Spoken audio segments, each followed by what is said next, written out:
have the opportunity to speak with you about Theodor Herzl on the birthday of this extraordinary figure in Jewish history. And what I want to say about Herzl is a little bit different, perhaps, from what we are used to hearing about him, and is a somewhat different take on his life and even on his legacy.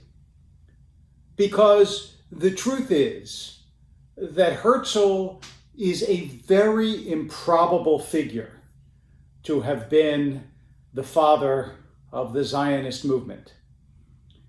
In some ways, Herzl reminds me of the biblical Samson, in that the personality does not seem to fit the enormity and the glory of the mission. Remember that Herzl grew up as a man about town, as a creator of feuilletons, of writers, a writer and a Viennese cultural figure. And his attitudes, including his attitude towards the Jewish people, was characteristic of that age and of that time. So Herzl, as you may know, once envisioned that all the Jews would come en masse to St. Peter's Square and be converted by the Pope, and that would solve the problem of anti-Semitism. Because if there were no Jews, there would be no anti-Semitism. And if you had said to anyone that this person will one day take up the cause of a return to Israel, it would have seemed absurd. Because although he wanted to solve the problem of anti-Semitism, he wanted to solve it initially by solving what he understood to be the problem of Judaism. And yet, this figure, this cultural dandy, this well-known writer in very exalted artistic circles, suddenly, somehow, almost divinely, was seized by an idea. In fact, after he wrote his book, The Jew's State, he said to his friend, you know, had I read other stuff that was written on this subject, I never would have written my book. It was almost like someone who comes to a field entirely new and thinks of ideas because they don't know that they've already been thought of. He was, in a sense, naive, but that naivete gave him enormous energy and power and vision. And so Herzl almost inverts the way we usually think of people having missions in this world.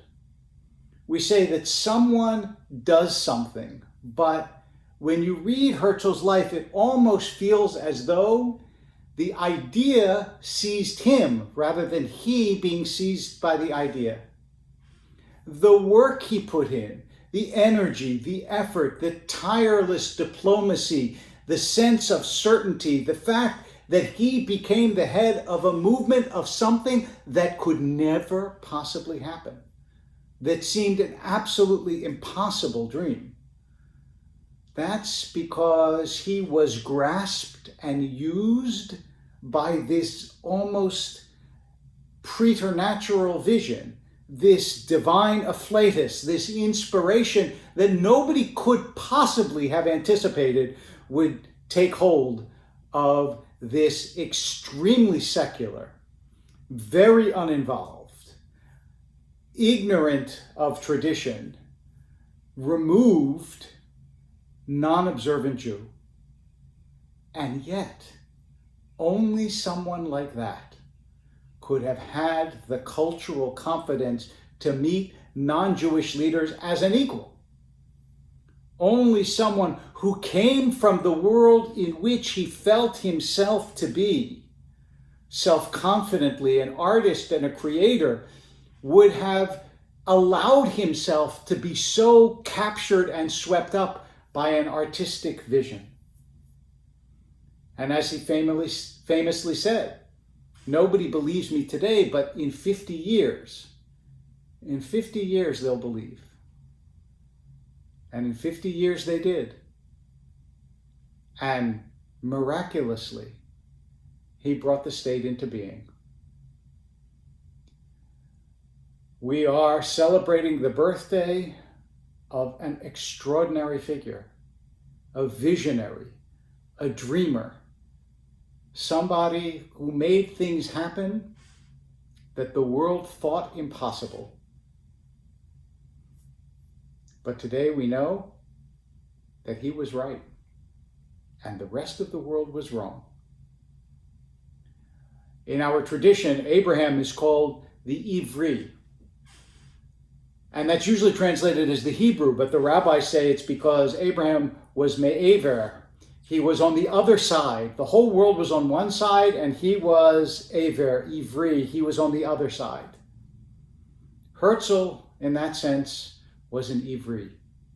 He was on the other side from the rest of the world, but by sheer force of will and vision, he dragged the world to his side. And that's why we have an Eretz Yisrael. Thank God he did. Bless his memory and bless his soul. Yom Huledet Sameach. Happy birthday to Theodore Herzl.